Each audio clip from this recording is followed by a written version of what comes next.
ତାରାତାରିଣୀ ମନ୍ଦିର ଓଡ଼ିଶାର ଗଞ୍ଜାମ ଜିଲ୍ଲାରେ ଅବସ୍ଥିତ। ହିନ୍ଦୁ ଧର୍ମର ଶକ୍ତି ସ୍ୱରୂପିଣୀ ଦେବୀ ପୁଣ୍ୟେଶ୍ୱରୀ ମା ତାରାତାରିଣୀଙ୍କ ଶକ୍ତିପୀଠ। ଆମ ଦେଶରେ ଥିବା ବିଭିନ୍ନ 51 ଶକ୍ତିପୀଠ ମଧ୍ୟରେ ଏହା ଅନ୍ୟତମ ଅଟେ। ଏହି ଶକ୍ତିପୀଠରେ ତାରା ଓ ତାରିଣୀ ରୂପରେ ଦୁଇ ଭଉଣୀ ପୂଜା ପାଉଛନ୍ତି। ମାନସିକ ପୂର୍ଣ୍ଣ କରୁଥିବା ଏହି ପୀଠର ମହିମା ଯୋଗୁଁ ଏହା ବେଶ ପ୍ରସିଦ୍ଧ ଲାଭ କରିଛି। ଭାରତରେ ଥିବା ସବୁ ପ୍ରସିଦ୍ଧ ଶକ୍ତିପୀଠ ମଧ୍ୟରେ ମା ତାରାତାରିଣୀଙ୍କ ପୀଠର ସ୍ୱତନ୍ତ୍ରତା ରହିଛି। ଏହା ସ୍ତନ ପୀଠ ହୋଇଥିବାରୁ ଦେଶର 4 ଆଦି ଶକ୍ତିପୀଠ ଓ ତନ୍ତ୍ରପୀଠ ମଧ୍ୟରୁ ଅନ୍ୟତମ। ଏହି ପୀଠ ଶବରୀ, ଦୈବିକ, ବୌଦ୍ଧ, ବୈଷ୍ଣବୀ, ପରମତନ୍ତ୍ର ଓ ଶକ୍ତିପୀଠ ଭାବରେ ପ୍ରସିଦ୍ଧ ଲାଭ କରିଛି। ପଞ୍ଚଦେବତା ଉପାସନାର ଏହା ଏକ ମୁଖ୍ୟ ପୀଠ। ବିଶ୍ୱାସ ଅଛି କି ନିଃସନ୍ତାନ ଥିବା ବ୍ୟକ୍ତି ସନ୍ତାନ ଆଶା କରି ଓ ରୋଗଗ୍ରସ୍ତ ଶିଶୁର ଆରୋଗ୍ୟ ଲାଭ ପାଇଁ ବାପା ମା ମାନେ ସନ୍ତାନର ପ୍ରଥମ କେଶ ମାଙ୍କ ପୀଠରେ ମଣ୍ଡନ କରିବା ପାଇଁ ମାନସିକ କରନ୍ତି। ମାନସିକ ପୂରଣ ହେବା ପରେ ଏଠାରେ ବିଶେଷତଃ ଚୈତ୍ର ମଙ୍ଗଳବାରରେ ଏଥିପାଇଁ ପ୍ରବଳ ଭିଡ଼ ହୋଇଥାଏ। ମନ୍ଦିରକୁ ଯିବାକୁ ହେଲେ 999 ପାହାଚ ଅତିକ୍ରମ କରିବାକୁ ପଡ଼େ, କିନ୍ତୁ ବର୍ତ୍ତମାନ ମନ୍ଦିର ଉପରକୁ ଯିବା ପାଇଁ ସୁନ୍ଦର ରାସ୍ତା ଓ ରୋପୱେର ବ୍ୟବସ୍ଥା କରାଯାଇଛି। ଆସନ୍ତୁ ଜାଣିବା ମାଙ୍କର ବଳି ପ୍ରଥା ବିଷୟରେ।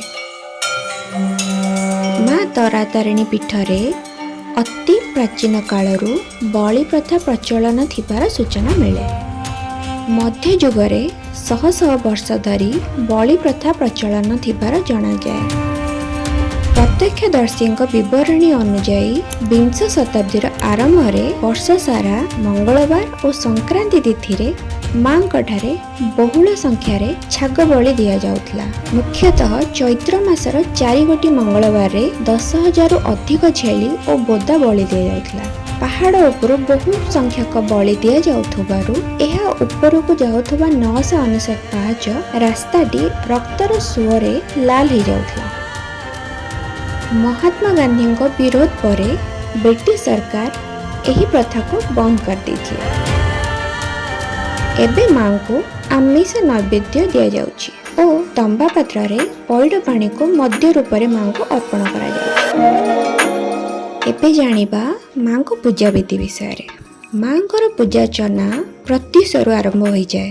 ପ୍ରଥମେ କାଳରାତ୍ରିକୁ ବନ୍ଦନା କରି ଅଗଣାକୁ ଶୋଧ କରାଯାଇ ଦ୍ୱାରପାଳ ଗଙ୍ଗା ଯମୁନାଙ୍କୁ ସ୍ନାନ କରାଯାଏ ଓ ସୂର୍ଯ୍ୟ ପୂଜା ଆରମ୍ଭ ହୁଏ। ତାପରେ ଦେଉଳ ଶୋଧ ପାର୍ଶ୍ୱ ଦେବତାଙ୍କୁ ସ୍ନାନ କରାଯାଇ ମାଙ୍କର ନିଦ୍ରା ଭଙ୍ଗ କରିବା ପାଇଁ ଘଣ୍ଟ ଶବ୍ଦ କରିବାକୁ ବିଧି ରହିଛି। ପୂଜକମାନେ ପହଡ଼ ତ୍ୟାଗ କରିବାର ଆବେଦନ କରିଥାନ୍ତି। ମାଙ୍କର ଦ୍ୱାର ଖୋଲା ଯାଇ ମାଙ୍କର ନିତ୍ୟକର୍ମ ସମାପନ ହୋଇଥାଏ। ମୁଖ୍ୟ ପ୍ରକ୍ଷାଳନ, କାଠ ଲାଗି ପରେଚୁଆ, କର୍ପୂର, ସିନ୍ଦୁର, କସ୍ତୁରୀ, ଗୋରଚନା, ଜାଇଫଳ ପ୍ରଭୃତି ଆଦି ମାଙ୍କର ସ୍ନାନ ମର୍ଜଣା କରି ବେଶ କରାଯାଏ। ବାଳ ଧୂପ ଲାଗି ହୁଏ। ଏହି ସହ ପ୍ରତ୍ୟାହିତ ପଞ୍ଚଦେବତାଙ୍କର ମଧ୍ୟ ପୂଜା ହୁଏ। ମାଙ୍କ ନିକଟରେ ବାଳ ଧୂପ ଲାଗି ମଧ୍ୟ ଧୂପ ରୂପେ ଖେଚୁଡ଼ି ଓ ଡାଲମା ଲାଗି କରାଯାଏ। ମଙ୍ଗଳ ଆରତି ଓ ପୁଷ୍ପାଞ୍ଜଳି ପରେ ସର୍ବସାଧାରଣଙ୍କର ଦର୍ଶନ ନିମନ୍ତେ ମନ୍ଦିରର ଦ୍ୱାର ଖୋଲାଯାଏ। ପରମ୍ପରା ଅନୁସାରେ ମଧ୍ୟାହ୍ନ 12:15 ମାଙ୍କୁ ମଧ୍ୟାହ୍ନ ଧୂପର ନୈବେଦ୍ୟ ସମର୍ପଣ କରାଯାଏ। ପୁନର୍ବାର ଦେଉଳ ଶୋଧ କରି ଶଙ୍କୁଡ଼ି ଭୋଗ ଯଥା ଅନ୍ନ, ଡାଲମା, ଖଟା, ଭଜା ପ୍ରଭୃତି ଲାଗି କରାଯାଏ। ନିରାଜନା ପୁଷ୍ପାଞ୍ଜଳି ପରେ ମାଙ୍କର ପୁନରାୟ ପହୁଡ଼ ପଡ଼େ। ମଧ୍ୟାହ୍ନ ଧୂପର ପ୍ରସାଦ ସାଧୁ, ସନ୍ଥ, ଅତିଥି ଓ ପୂଜକ ସମସ୍ତେ ଏକତ୍ର ଭୋଜନ କରନ୍ତି। ଏହି ମହାନ ପ୍ରଥା ପ୍ରାୟତଃ ବିରଳ। ମାଙ୍କ ପହୁଡ଼ ତ୍ୟାଗ କରିବା ପାଇଁ ପୂଜକ ନିବେଦନ କରିବା ସହ ମାଙ୍କର ମୁଖ ଦୈତ୍ୟ କରାଯାଇ ବେଶ କରାଯାଏ। ପାଦ ଅର୍ଘ୍ୟ, ଧୂପ, ଦୀପର ନୈବେଦ୍ୟ ଅର୍ପଣ ପରେ ଜନସାଧାରଣଙ୍କୁ ଦର୍ଶନ ପାଇଁ ସୁଯୋଗ ଦିଆଯାଏ। 5:15 मिनिट्रे संध्या आळती आरंभ हुए। मंदिर शुद्ध करा जाई बालभोग सहित आळती करा जाई थाए। भक्तंक दर्शन निमंते राति 8:30 पर्यंत मंदिर खोला रहे। एहा परे राति धूपरे संकुड़ी भोग लगी करा जाए। रात्र आळती परे मां को पहुड़ बीजे करिथांती। पहुड़ बीजे पाई पूजक मां को पलंकर बीजे हेबाकु निवेदन करथांती। स्तुति पाठ करी अलर्ट करिवार प्रथा रही। पहुड़ परे मंदिर बंद करा जाए।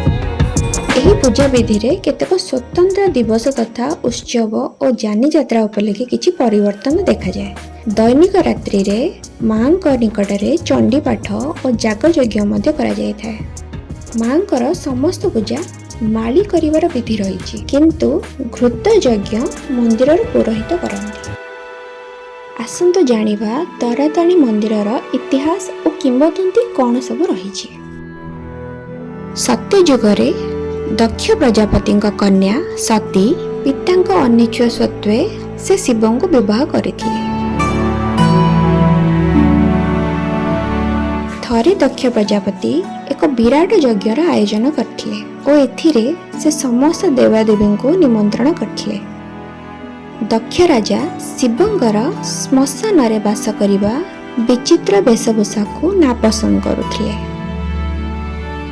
कन्या सती दक्ष राजा इच्छा विरोध में शिव को विवाह करिथिबारु से तांको झियो जोई को यज्ञ रे निमंत्रण करिनथिले। मां सती महर्षि नारदंक ठारू पितांक यज्ञर विराट आयोजन कथा सुनी शिवंक बारण सत्वे बाप घर को जाई यज्ञस्थल रे पहुंचीथिले। सती यज्ञस्थल रे पिता दक्ष प्रजापति को देखि झियो जोई को निमंत्रण करिनथिबा विषय रे जिज्ञासा कले, किंतु पिता सती को शिवंक विषय रे नाना कटु कथा कहिथिले। फलरे सती स्वामी शिवंक अपमान को सही न पारी यज्ञ कुंडरे हास होइथिले।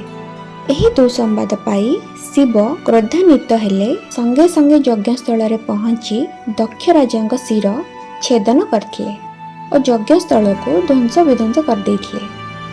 सतींकर सेही दग्धीभूत शरीर को कांधरे पकाई लक्ष्यहीन भावरे घूरी बुलिले।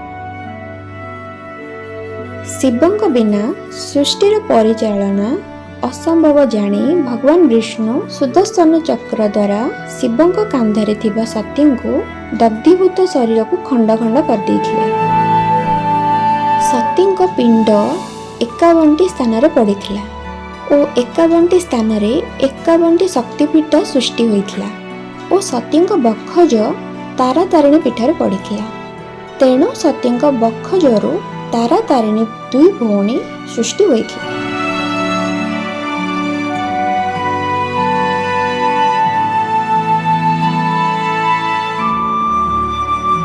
यह थिला माँ तारातारिणी पीठर किछि पुराना किंवदंती और पूजापाठ विषय रे।